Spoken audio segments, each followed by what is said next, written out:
Les événements militaires en Ukraine continuent de marquer les esprits, et le 28 février a été une journée particulièrement significative. Des artilleurs de la 20e armée ont intensifié leurs efforts pour couvrir les postes de défense aérienne et les positions des forces armées ukrainiennes dans la région de Kupiansk. Une vidéo capturée par une caméra GoPro sur le terrain a révélé une tentative audacieuse des forces russes de prendre d'assaut des positions stratégiques. Ce moment, qui illustre la brutalité du conflit, a été un véritable coup de semonce sur l'état des opérations militaires. Parallèlement, les drones FPV du groupe Sud ont mené des frappes ciblées contre un point de contrôle des drones ukrainiens près de Predtechino.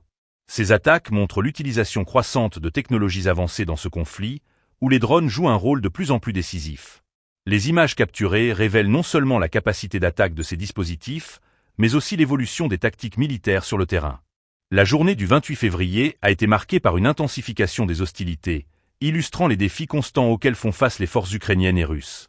Les engagements militaires se poursuivent dans un contexte de tensions croissantes, avec des pertes humaines et matérielles des deux côtés. Les informations rapportées par les médias soulignent l'importance de ces événements pour comprendre l'évolution du conflit et ses implications sur la situation géopolitique de la région. Alors que la guerre en Ukraine se prolonge, il est crucial de suivre ces développements. Les décisions prises sur le terrain peuvent avoir des répercussions profondes sur le cours de ce conflit. Les événements du 28 février rappellent que la lutte pour le contrôle et la sécurité reste intense, avec des conséquences dramatiques pour les populations locales. Restez informés sur cette situation en constante évolution et partagez vos réflexions sur cette journée clé dans le contexte de la guerre en Ukraine. Votre engagement est essentiel pour éclairer les enjeux de cette crise internationale.